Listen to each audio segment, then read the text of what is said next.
Napansin mo ba, sa gobyerno, hindi pwedeng basta-basta bumili ng gamit.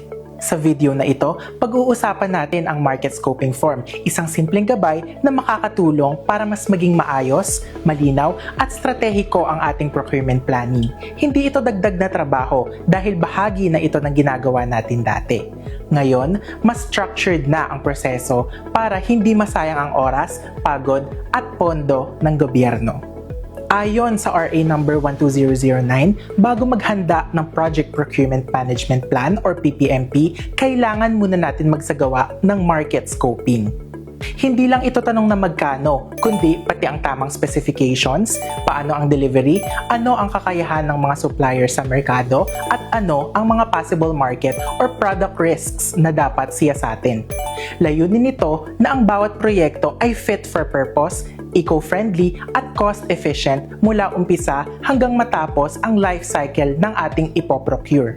Sa pamamagitan din ng Life Cycle Assessment or LCA, Life Cycle Costing Analysis or LCCA at Green Procurement Standards, gusto natin na tiyakin na bawat proyekto ay may pangmatagalang halaga, hindi lamang sa kasulukuyan, kung hindi maging sa mga susunod na taon. Ito ang paraan upang masulit ang budget at maiwasan ang sayang. Ito ang parang Google Maps ng procurement. Dito mo malalaman kung anong ruta ang susundan, magkano ang gasolina, at kung may traffic ba. Ang goal?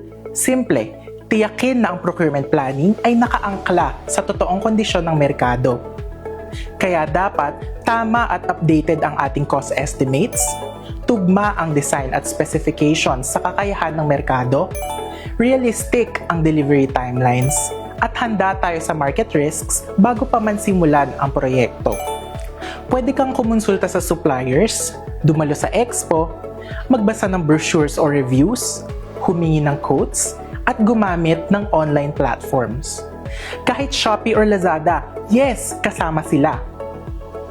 Kailangan lang natin na mag-document ang detalye at presyo, i-screenshot at itala kung saan nakuha ang mga impormasyon para may malinaw na basehan ang rekomendasyon. Ang tanong, kailangan ba natin ng market scoping para sa lahat ng procurement modes? Ang sagot natin ay oo bilang bahagi ng prudent spending. Pero tandaan ang principle of proportionality. Kung simpleng pagbili lang, sapat ang simpleng market check. Halimbawa na lamang ang supplier canvassing or online verifications. Kung malaki at komplikado ang proyekto, mas detalyado dapat ang market scoping. Ang halimbawa na lamang ang supplier mapping, product researches, price trend analysis, at etc. Tandaan natin na ideally, apples to apples ang comparison para maging patas at tama ang resulta ng market scoping. Ibig sabihin, kailangan pare-pareho ang basihan ng mga item na ikinukumpara katulad ng specifications, warranty period, at delivery terms upang maiwasan ang maling interpretasyon ng datos. Pero sa actual na sitwasyon, hindi ito palaging nangyayari. Minsan, sa market scoping pa lang, lumalabas ang iba't ibang opsyon. Halimbawa, isang produkto na mas mura pero 1 year lang ang warranty kumpara sa iba na mas mahal pero may 2-year warranty. Kapag ganito, hindi ibig sabihin na hindi na valid ang market scoping. Sa halip, nakakatulong ito sa end users na makita ang iba't ibang posibilidad at pag-isipan kung ano ang pinakamainam na specification, tamang cost estimates at maging contract terms and conditions. Sa ganitong paraan, mas naiaayos ang requirements para masiguro na level ang playing field ng lahat ng prospective suppliers at makamit ang best value for money. Sa video na ito, tuturuan ko kayo kung paano gamitin ang market scoping form step by step. Kahit newbie ka, kakayanin mo to. Gamitin natin na halimbawa ang planong pagbili ng air conditioning units para sa mga common areas. Diyan papasok ang market scoping form. Parang checklist bago bumili. Alamin muna kung sino ang may availability, magkano, at kung sang-ayon ba sa pangangailangan ng opisina. Section 1 or Agency Information. Sino ang bibili? Ilagay ang pangalan ng procuring entity or agency name, ang end user or ang implementing unit at pangalan ng representative. Section 2 or Project Overview. Ilahad ang project title, delivery, installation, and commissioning of inverter-type split air conditioners for common areas. Tapos, ilagay ang estimated budget, market scoping period, at delivery date. Sa puntong ito, linawin natin bakit kailangan ilagay ang period of market scoping. Dahil limitado ang bisa ng presyo at market data. Kapag lipas na, maaaring maging mababa ang ABC at magresulta sa failed bidding. Sa kabilang banda, pag sobrang taas naman ng ABC, maaaring makompromiso at masayang ang pondo, lalo na sa IT projects na mas mabilis bumaba ang presyo kung may bagong modelo. Section 3 or Market Scoping Activities Conducted. Ano ang ginawa mong research? I-check kung nagtanong ka sa suppliers, nagtanong sa IT experts, or nag-canvas online.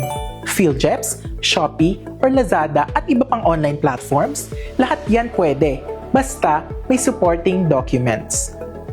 I-check ang mga aktibidad na ginawa at ilagay ang kaukulang dokumentasyon. Sa ating halimbawa, nag-consult tayo sa 3 suppliers, sinuri ang mga online product reviews at gumamit ng PhilJeps data para sa price canvassing. Mahalaga ito dahil pinatutunayan nitong naisagawa ang market scoping alinsunod sa Section 10 ng RA No. 12009 at ng implementing rules and regulations nito kasabay ng pagsunod sa Principle of Proportionality. Uulitin kong bigyang diin, sa praktikal na kahulugan, ang Principle of Proportionality ay nangangahulugang ang lawak at paraan ng market scoping ay naaayon sa laki, halaga at kahalagahan ng proyekto. Kung maliit ang proyekto, sapat na ang simpleng canvassing or consultation.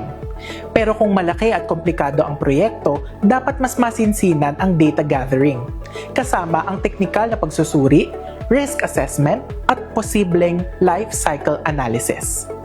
Tandaan, ang market scoping activities ay maaaring piliin at isagawa ng end user or implementing unit ayon sa kanilang pangangailangan at layunin. Mapapansin sa form na mayroon din field para sa other market scoping activities conducted. Ito ay ang catch-all na opsyon kung saan maaaring i-record ang iba pang aktibidad na hindi kasama sa nakalistang standard options gaya ng site visits, product testing, or pagsangguni sa ibang government agencies. Mahalaga ito para matiyak na lahat na kaugnay na impormasyon ay nakatala at naisaalang-alang sa procurement planning. Tandaan, ang listahan ng supporting documents sa documentation column ay hindi eksklusibo. Maaari pang madagdagan ng ibang dokumento na makakatulong na suportahan ang isinagawang aktibidad. Minsan, ang ilang dokumento na nakasaad sa isang activity ay maaaring supporting documentation din para sa ibang market scoping activities, and that is perfectly fine, basta't malinaw ang pagkakaugnay nito sa isinagawang market scoping. Section 4 or Market Scoping Results. Ito na ang diagnosis mo. Dito ilalagay ang recommendations batay sa nakalap na impormasyon. Tandaan natin na isama rin sa consideration ang LCA and LCCA kung naaangkop. Sagutin ang bawat tanong. Pasok ba ang budget mo sa price range? Tugma ba ang specs sa kailangan ng opisina? Available ba ang ganitong produkto sa merkado? Gaano katagal ang delivery? Kailangan ba ng warehouse or storage? May warranty ba? Meron bang identified risks kagaya ng pabago-bagong presyo sa merkado or limitadong suppliers? Sa ating halimbawa tungkol sa pagbili ng aircon, ang average market price na nakalap mula sa market scoping activities ay 55,000 pesos. Napansin din natin na ang energy efficient models ay may mas mababang long-term electricity cost at minimal market risk.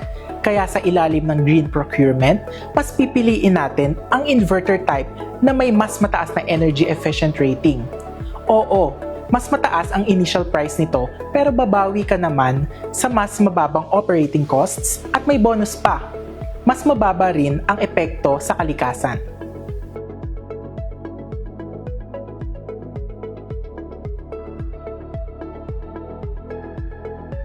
Kapag kompleto na, ipasign sa head ng unit, parang final checklist bago ito i-reflect sa Project Procurement Management Plan. Ang market scoping ay hindi lang tungkol sa presyo, it's about buying smart.